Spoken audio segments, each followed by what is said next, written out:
Hello, David Alter, Dr. David Alter from Transforming Relationships.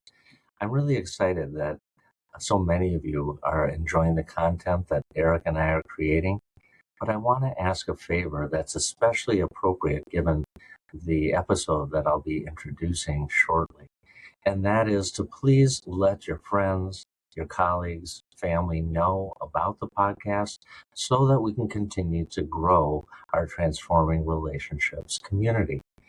And also, especially given that we're talking today with Renee DiResta, who is so deeply immersed in this social media world that's so filled with misinformation and disinformation.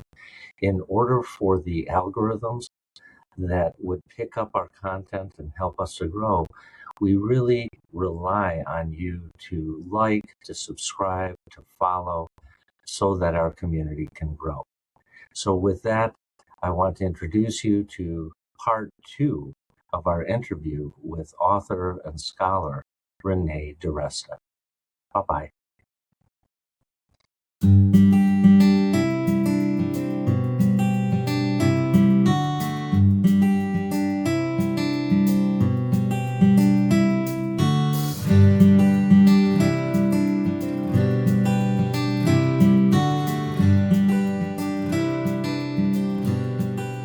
We've just left you on the island of the Lord of the Flies. That's a pretty dark place, David.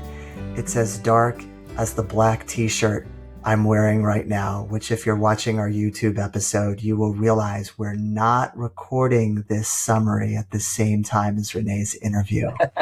But fortunately, we're not going to leave you all on an island. There's a part 2. David, what do you think about that? I'm looking forward to the part 2. Why? Because we have just been exposed to almost 40 minutes of really frightening information about unchecked human passions and fears that have resulted in really a proliferation of divisive, damaging misinformation, sowing mistrust. It's the antithesis of what a Transforming Relationships podcast is all about and what motivated us to do this. So yes, thank you for referencing part 2, because that's the part that will talk about where we go from here, right? That's right. And in Lord of the Flies, these kids that have done these horrific things, in the end, they're rescued and they go back to being kids. And it's not that we should forget that that happened or the lessons that are learned from that. In fact, remembering is an important part of honoring trauma as a society. But it's just a reminder that there's always an opportunity to create structure and to have containers and to have relationships that can bring cohesion. And that's what we offer here. And that's what we're talking about, right? To borrow quickly from the significance of the adults coming ashore at the island where these children were abandoned, is there was at last an adult in the room. And it doesn't mean we're all infants, that we are immature, but it does mean that we have unfortunately fallen into sort of unabashedly primal urges, and we need to restore sort of that adult, mature oversight that brings us together around our similarities and doesn't divide us around our differences. Exactly. So I'm really hoping that as we share with you part 2, you're going to hear the hopeful tone of where we go from here. I'm looking forward to that.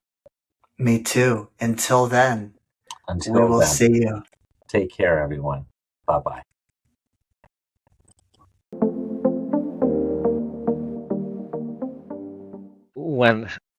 While you were talking here, I found myself thinking that, my goodness, I'm listening to a modern version of Lord of the Flies. True. And in particular, there's a scene at the end of the book where society has come apart. Violence has been perpetrated. Fear is running rampant. Niche communities have formed, and they are polarized and antagonistic toward one another. And then a rescue ship comes into the harbor, and a rowboat with adults comes ashore. And almost instantaneously, these kids sort of fall back into line out of a need for some sort of adult being in the room. So I'm wondering, do you sense, you alluded to it a little bit ago, there seems to be such a vacuum of true leadership. Not leadership saying, I will lead the left or I will lead the right against the other side, but really a leadership process that basically says what we've heard multiple times, we all do better when we all do better. There's a place for all of us despite the differences. Do you sense anything in the connections that you have of where that kind of leadership process or leadership structure or leadership individuals are ascending? I'd like to say yes, but honestly still no. There are people who I think, I'm trying to think of how to put it, that right now the incentives for so many politicians have been to go down this path. And so you have seen even senators now doing it. It used to be that the senators maybe stayed a little bit more in the realm of, congeniality and bipartisanship and trying to reach across the aisle and do things for America. Whereas, because they had to appeal to the whole state, yeah. Right? Mm-hmm. Whereas the House of Representatives was just sort of like these pockets of, crazies. But what happened with I'm not sure what you even call it. Oh, now they're not even just pockets of crazies; they're gerrymandered pockets of crazies. Right. I mean, it's just there's these sort of it's not even partisan. It's not even a partisan statement. It's more just like it's the gerrymandered districts where it's going to be won in the primary by 50 votes, and whoever turns out the most passionate fringe niche right there is going to win, and that's how you wind up with some of these people where you're like, goodness, how did that happen? But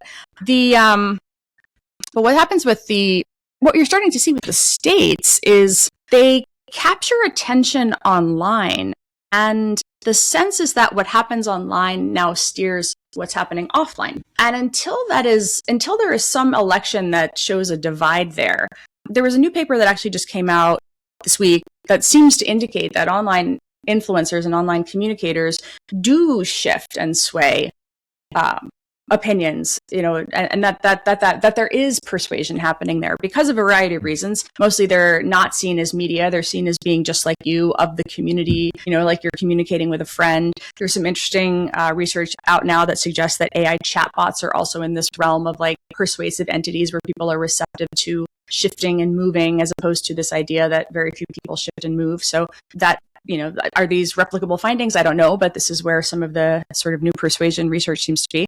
So what you're seeing are even senators now who seem to think that behaving this way online will not harm them electorally, right, and may even help them. So that's where the sort of bulwarks are falling. Again, J.D. Vance during Eating the Pets, he was the senator from Ohio.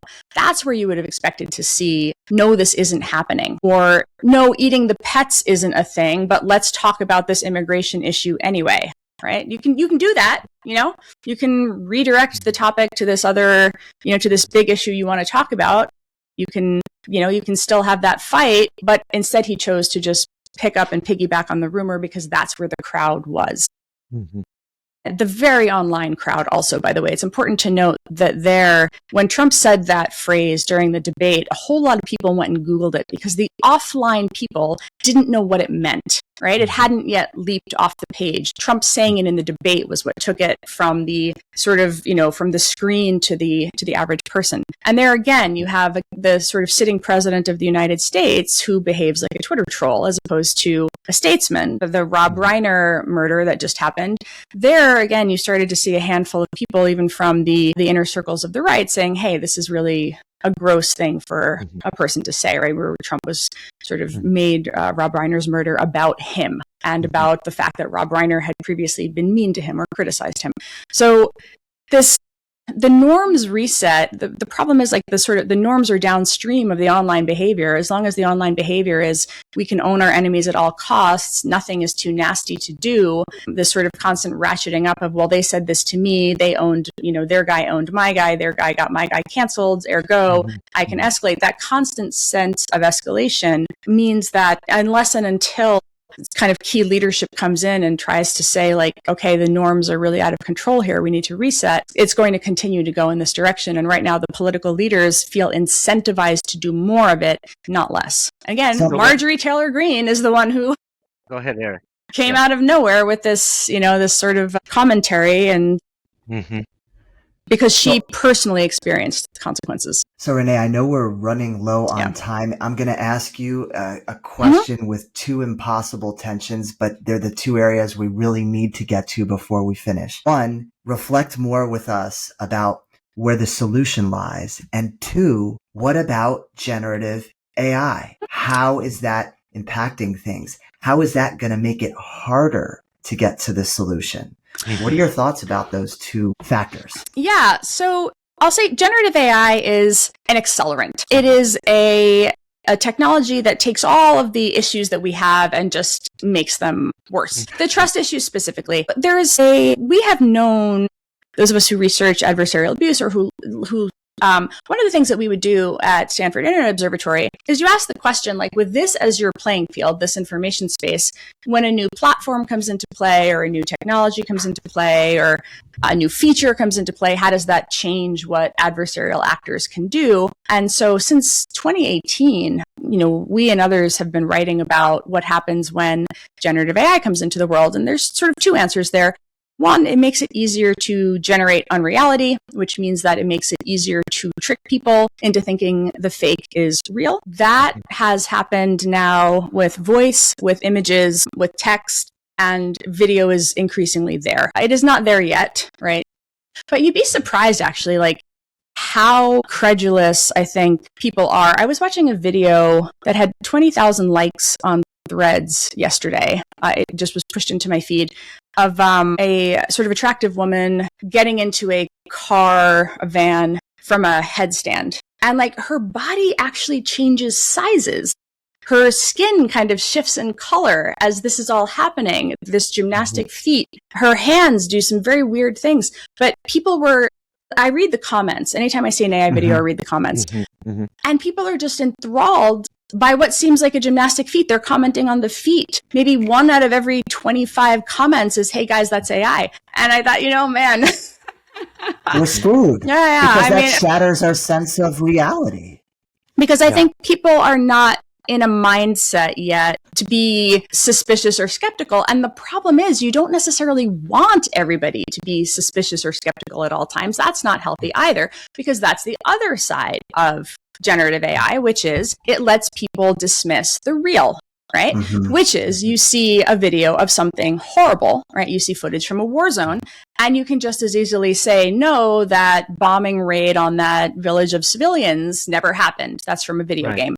When in reality, it did happen, and somebody needs to be held accountable, right? And instead, you have politicians just say, no, that leaked audio, that's not really me, that's a voice clone. And that's sort of, it's referred to as the liar's dividend. But we've also known that that's coming. And so the problem here is really that question of who do you trust? And as we've been discussing through our entire conversation, when trust is a function of who do I like from a tribal perspective, or who does my identity group tell me is trustworthy, when your influencers are all telling you we can be trusted and those other people out there can't be, that's going to be one of the things that shapes who believes what in the realm of generative AI also. So that sort of fracturing of reality will extend to whether people believe or disbelieve the AI content.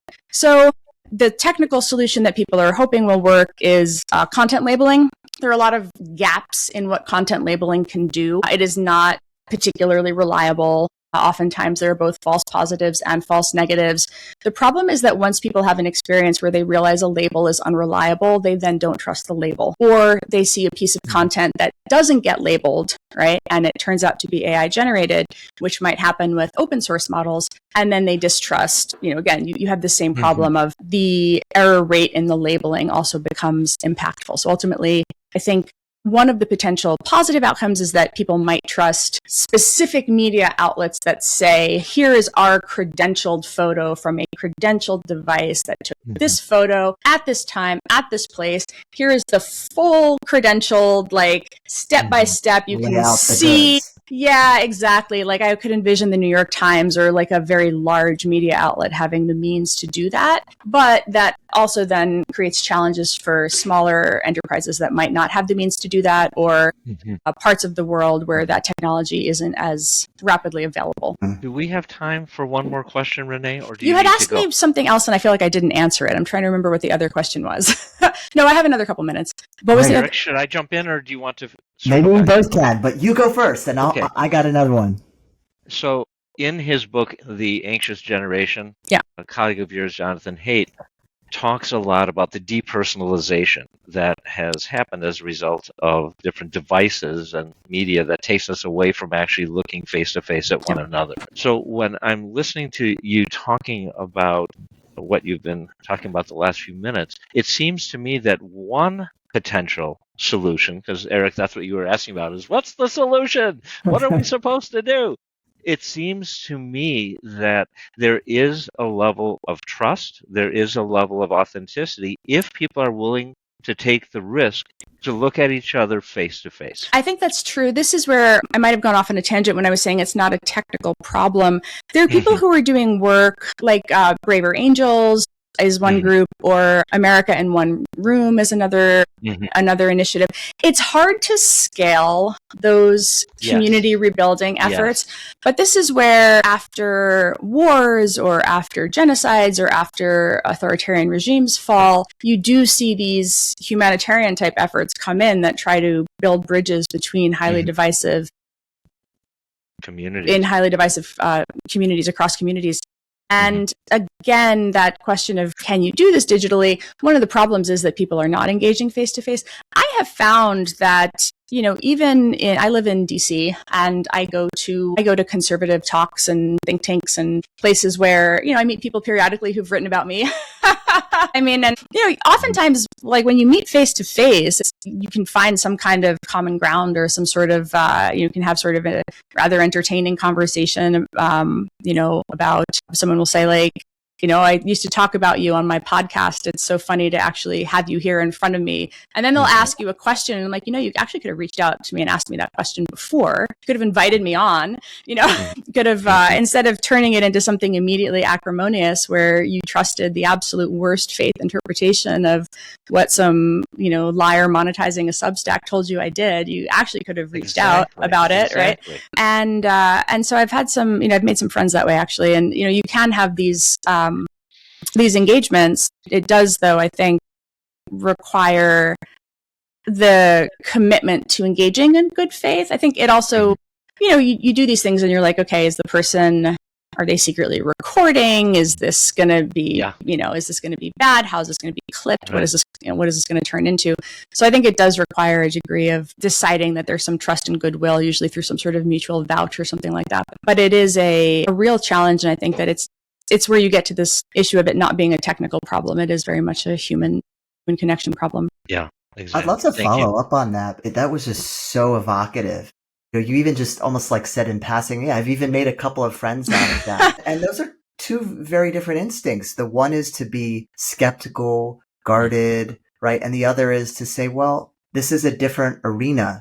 And there's something here where we could find some connection. And how do you kind of hold that and make those decisions in real time? Well, I mean, so I think having been in like I said, it's been since maybe 2014, 2015 was the first time I had to start dealing with the online harassment thing. I do operate in a mindset of, you know, you're really only one screenshot away from somebody deciding that, you know, what you might think is a sincere text exchange is going to be used to burn you, right? I mean, it's a very real risk. And, you know, I once dumped all of my text messages with Michael Schellenberger on my blog, right? So they're up on my Substack because we had what I thought was a 3-month sort of good faith source relationship where I was trying to explain to him things he was seeing in the Twitter files. And he chose to twist everything I said and to create an entire congressional testimony based on complete bullshit, right? I tell the story in the book. And my only recourse at that point was to dump 100% of our conversations on a Substack and to let the public decide who was telling the truth,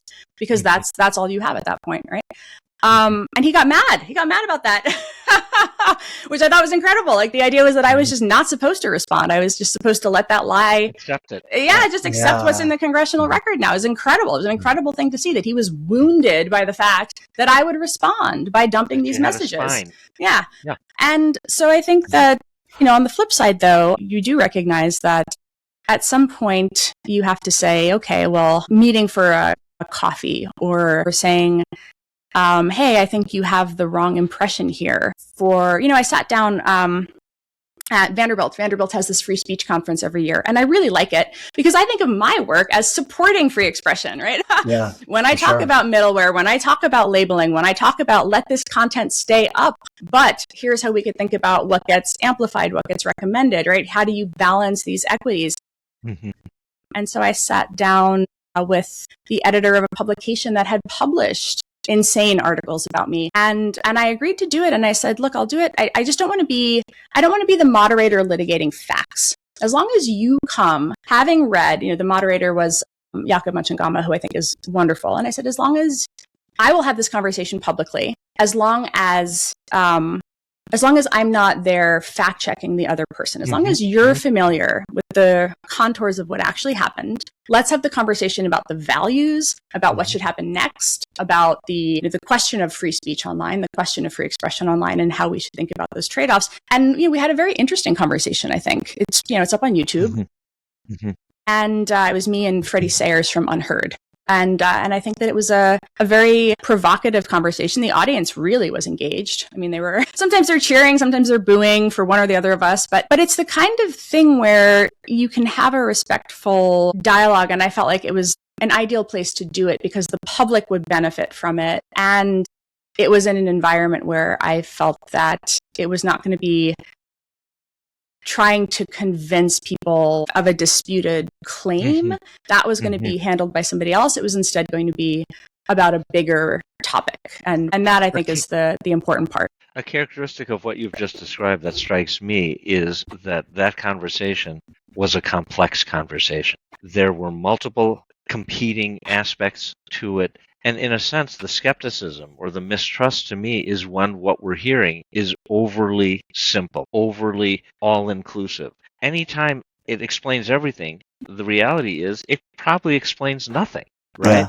And so what you're describing are contexts in which that kind of complex, nuanced interaction gives people a sense that I'm hearing something real. I think still for my own opinion, but at least this is real. Influencers who do debate content, right? I've had a bunch of conversations with some of the influencers who do the very high profile debates, right? That get millions of views on YouTube and stuff, and because that is a very controversial thing, particularly on the left. The right loves its debate culture, right? That is like that is a huge thing on the right, and the left doesn't. There is this debate.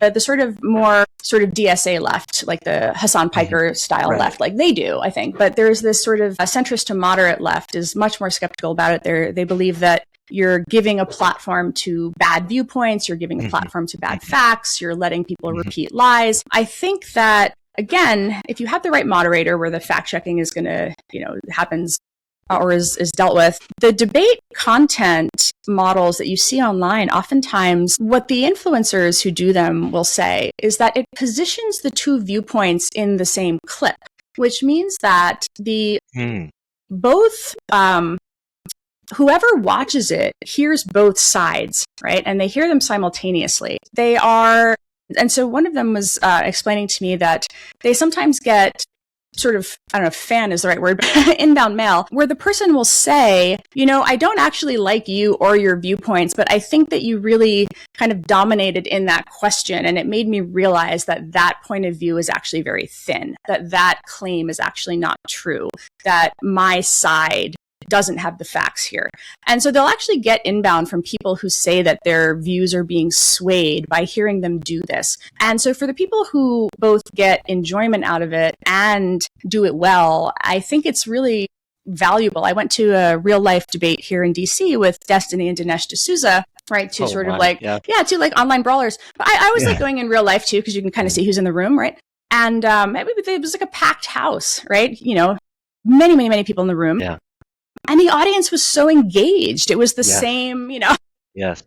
Which I guess, you know, if you come out in person to do a thing in DC, you're engaged. But it was still watching that dynamic. Everybody was respectful. You know, there's cheering, but there was no booing. There was just a feeling of, we're here, we're listening. Our guys are fighting over these big complex issues.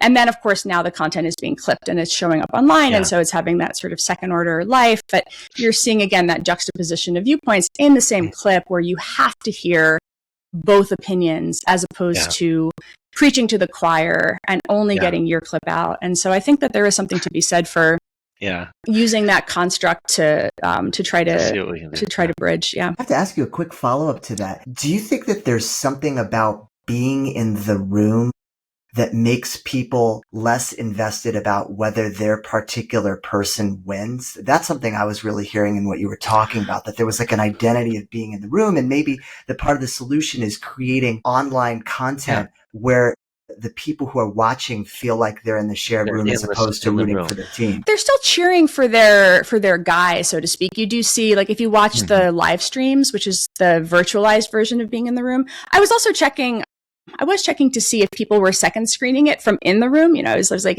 who else is here? Let me check Reddit and other places to see if people who are actually in the room are posting about it to the socials, because it wasn't being live streamed. I was going to be posted after. But when you watch on a live stream, like, you'll see people in the YouTube comments talking to each other. This is something that I think is very interesting about. I wrote a paper on this. You're both in academia, you'll maybe appreciate this, where I wrote this white paper with Rachel Kleinfeld over at Carnegie, where we made this point that so much of academia is like, you do a thing, you broadcast it, right? You put your paper out. You like pay $3,000 for like an open access journal article, right? Just to try to get your thing read by more than people with library logins. Maybe you do some media coverage on one paper a year. No, it's ridiculous. Like, you fight with your department to see who pays that $3,000. So that phenomenon of, where do you publish information? How do you reach the public with it? In what format do you reach the public? This question is very real. And when I talk to influencers and creators in the context of the work that I do, I ask them a lot about, how do you think about the videos that you make? And it's such a they're thinking about, like, how will this land? What will I say in the first 3 seconds to hook people? Whereas in academia, you spend the first 3 minutes of the talk, like, clearing your throat. You know, it's like such a different style. You know, you're like, you undermine your own argument with 10 caveats before saying the thing. You know, and it's like, it's a very different style. So I've been writing a lot about these differences and how people participate in public opinion shaping, and how do experts, the sort of like quote unquote expert class or institutional thinker class, when people see the influencer commentary style as much more authentic, the debate commentary style as, I am showing up and defending my ideas. I am engaging on them. I'm not just saying, no, I wrote the paper, peers reviewed it, it's done. It's a very different model. And I think that people really do see that act of debate and defense as being willing to engage for the public. The influencer, particularly the streamers or the ones who are frequently doing YouTube lives, are responding to the audience in the comments as they're talking. You'll see them look down and address the comment as it comes in. It's hard to do that. It's very hard to do that, right? It's like a very different style of being accessible and engaging that most people don't have. Well, I've seen Ben Shapiro do that at these universities around, where he has someone come up and ask a question and then he takes off. It also reminds me of, that's probably 15 years ago, where Christopher Hitchens and Stephen Fry are on one side, and Dinesh D'Souza, and I can't remember the name of the other. They're talking about divine faith, religious themes. But when the camera goes to the audience, you see people jaw agape, so engaged, being affected. And I doubt at the end of the day they changed faiths or gave up faiths, but they were engaged, they were hooked, they were stimulated. And that's what I mean, or what I meant earlier when I was talking about, where is the capacity for leadership to again ascend so that people, regardless of perspective, say, well, I don't agree, but okay, they have authority, they have stature, they have an information base that I should probably listen to. I just don't see that happening now. Yeah, that I think is one of the key questions, and I spent a lot of time looking at it in the realm of public health. I think that post-COVID, they have had the greatest realization that some of the communications were disastrously bad, right? And now, as the CDC is controlled by a very different community, you're starting to see the individual doctors and epidemiologists and physicians and science communicators become even more visible and even more vocal as a countervailing force, right? And that, I think, so I'm doing quite a lot of work looking at what is that ecosystem, what does that ecosystem look like? I know you're waiting. We're thinking the same thing, David. So our next guest on this show is Michael Osterholm. Oh, nice. Okay. So if you were going to give a comment or a question, in our role, what would you say to Michael, given this? Oh, man. Let's see. I guess I would ask. And while you stall for time, I'll just say to anyone who's listening who doesn't know, Michael Osterholm is a very well-known epidemiologist who's been at the forefront of a lot of the public health discussions about COVID and Vaccine other Integrity Project. Yeah. I guess what I would ask is how to make more institutions comfortable with the shift in communications, particularly in public health. I think that has been one of the interesting things, talking to a lot of the creators who are doing it. Your institutions don't reward you for being visible online. Quite the opposite, right? So how are they thinking about building this into more, more sustained outreach, more sustained engagement? What is the process by which public health thinks about doing this at the state and local level? Right now, it's sort of, you'll find these pockets of accounts, some of which seem to be just, this vicinity hired a very gifted Gen Zer to run that social media account. We've all seen this on social media, right? You find like the one government agency that hired the really talented 20-year-olds. But that's really what it looks like, because public health is so localized. So it is that, how do we think about systematizing that more? What is the process by which this becomes the norm, as opposed to a sort of, right now it's very individual and ad hoc, and individual entities or people are stepping up and doing it. But that question of making it the norm, how do we translate that into the default is, I think, the main question now. How do we make the public part of public health healthier? Right? Mm-hmm. Yeah. Okay. Well, thank Renee, you so much. Go ahead. Yeah, we really loved having you on the show. Thank you. And thanks for having me on. yeah, is there anything that you would leave our listeners and viewers with recommendations about places to follow up on what you've been talking about? I write for Lawfare pretty regularly now, and I work on their podcast. So a lot of content coming out there, particularly on AI and stuff. And then I'm on social media. ReneeDiResta.com has all of my various socials and links and the book and all that other stuff. So it's probably the best place to find me. Well, thanks for honoring us with your experience, your wisdom, your perspective. So thank you. Thank you. I'm speaking for our audience. Thank you from them. Thank you so much. All right. Take good care. You too. Okay. Bye-bye. You've just heard our interview with Renee DiResta. David and Eric were back here to talk about it. Wow, that was a thought-provoking interview. What did you think? I thought, first of all, thank goodness there are people like Renee in the role that Renee is in. Because what I heard were aspects of what is happening in these social media platforms by looking under the hood of those social media platforms and seeing both the potential for something good to happen, but sadly, also some real concerns about what's happening to the country, what's happening to our politics, what's happening to our democracy, when the powers of social connection and social media get entangled with what's happening with the kind of platforms that Renee has been researching at a very, very deep level. Yeah, 100%. And, I was just struck, if you've been listening to all our shows and you compared the pacing of our interview with Renee to other interviews, for example, the one we did last time with Carolyn Deitch, everything was moving at a faster speed. And I think that reflects the online culture that we're at. So Renee felt like a polymath in the sense that she's just kind of integrating all these sources and, kind of being able to, make analyses in real time. But I think because we're both psychologists and we sometimes, move at a slower, more deliberative speed, it was like, wow, how do we as a society synthesize this information and do actually the thing that Renee was advocating for in her book, which is slow the train down so we can reflect. So there was one thing I wanted to call attention to in that regard that was actually in some of the anecdotes that Renee shared at the end. And that's when she told these personal stories of people that had been leading to her being subpoenaed to testify in front of Congress, having her emails FOIA'd. And then, she's seeing some of these folks in, think tanks.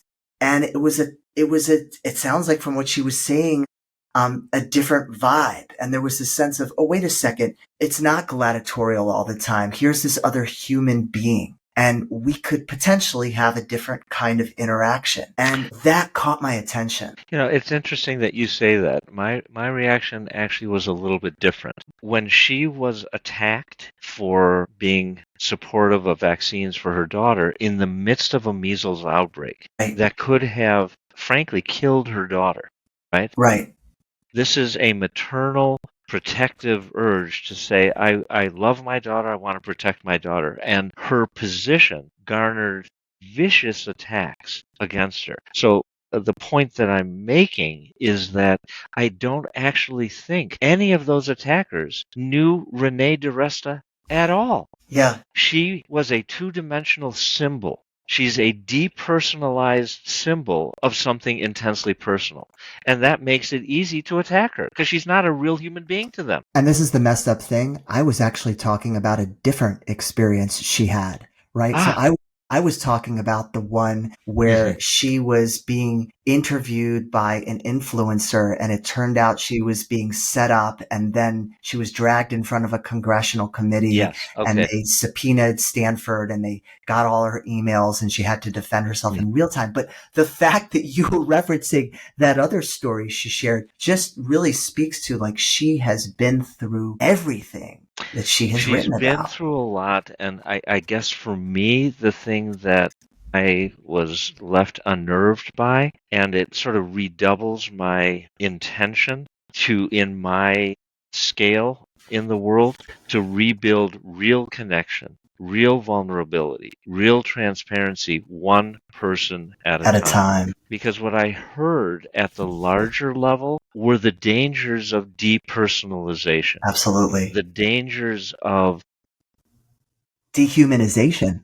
Well, dehumanization, of replacing people with ideologies. Because ideologies, you have banners and, the Crusades in the Middle Ages, you march under the banners to eliminate the symbols of what you are against. Those are not new forces. Renee, I thought, was brilliant in describing how those forces are now unleashed in today's world with a much more rapid, you talked about the pace of what she was doing. It's literally capable of spreading around the globe in milliseconds. It's frightening. And to the point she was making about if you don't have experience preparing yourself for how you would respond to character attacks on the web, you're often trying to respond practically, but then emotionally having the whole reaction of what it's like to be, the subject of disinformation. Well, if I take what I heard and link it back to the purpose of our podcast, right? The exploration of the positive potential of transformative, or the transformative potential of relationships. What I was struck by is the following, that at the end of the day, we don't do well unless we have a stable source of authority, something that we can trust. We have to get to a point where we can again allow for diverse permutations of people, community, belief, and faith. And yet, it may have been Biden who said this, that what binds us together is greater than what divides us. That's right. And I felt that, in essence, a lot of what she said was lacking could be addressed if we were able to restore the capacity, authoritative, empirically grounded authority to say, yes, I understand this and this and this. That doesn't hold up. Those are dividing points. And yet, despite that, there is something bigger that connects us and binds us together. We have to have that sense of the unity of the big community in order to have room for the individuals within that community to thrive. So to Otherwise, we're clarify, automaton. yeah, so to clarify, you were saying that you believe that she said we are lacking that. I just want to clarify that so that, Yeah, I think that she talked about the multiplicity of niches right. that talk to each other within their niche. You talked once about the importance of a mirror, right? That people look to have a mirror held up so that, in a sense, they can see the reflection back and say, they get me, they understand me. And I think part of Renee's point was, boy, those mirrors are broken They are unless you broken. go to your niche and literally the same words that you're saying are the words that they're saying, and you begin to echo their words because now you have a community in which you feel you belong. But there's a cost to that. That's right. That we're seeing. Yeah. And literally the last paragraph of her book talks about how the way home, right, is for us all to be incentivized to share the same reality. And what I took from some of the examples she provided is that you have people who are playing a performance in a story. It's a story that they can make up. There are certainly psychological incentives for making up these stories, but there are also financial and attentional incentives. And we have systems right now in social media that reward people who make fabulous kind of performative stories. And then boom, they're lost in this online world of make-believe. And there are all these people who want to be in make-believe who follow along with them. What I took from the anecdote about running into some of these people in real life at these think tank events is it was like, you're a real person and we can have an interaction in real time. And hey, this is a little bit different than the character that I've been playing against here. Yeah. And maybe that's the seeds to how we do this on a larger scale. And the question is, how can we incentivize people to be part of these interactions that would allow for a fuller three-dimensional kind of interaction? She at one point talked about dopamine. I wish we had been able to talk about that more. What the platforms do is they keep us hungry but never satiated. We're always looking for something more. What is going on there? We're chasing something that is ultimately empty, absolutely empty. And I think what she alludes to at the end of the book, what you and I do in our day-to-day work, what we talked about with Carolyn, what we're going to be talking about with some of our upcoming guests, is something that is a little bit more satiating. It's a little bit more durable. It's what allows us to linger with something that has a lasting effect rather than this instant gratification that's never really gratifying. And if you were one of the listeners and viewers that made it to this end mark of a 90-minute podcast episode, congratulations. You're one of the people that can have that more enduring satiation. That's really funny. That's really great. That's great.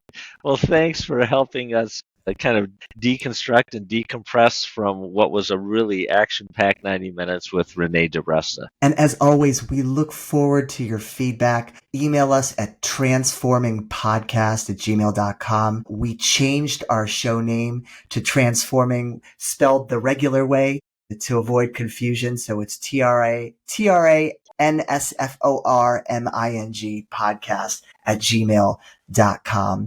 And, if you haven't done so already and you've been listening to all our episodes, please rate us, hopefully give us 5 stars, write a review on whatever platform you're listening to, because, and it's apropos to the topic today, that's what the algorithm's like in terms of getting our material out to future listeners. Great.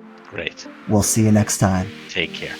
As always, thank you so much for tuning in. We look forward to catching up with you again in our next episode. A quick reminder, while we are both doctors of psychology, this podcast is not a substitute for professional medical advice, does not offer diagnoses, or engage you in actual treatment.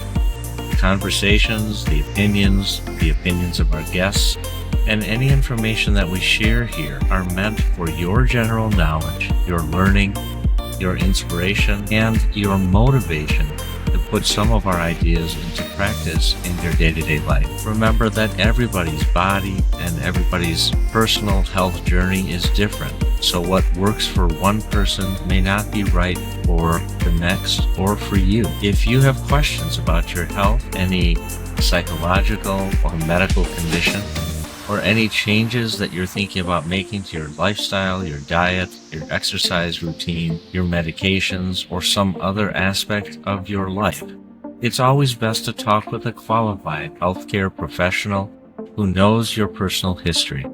Never ignore or delay professional advice because of something you heard here with us. We want you to enjoy the show and to walk away with useful insights, but ultimately, you are responsible for your own health decisions. Please use your best judgment, stay curious, and always listen to your body. Take care, be well,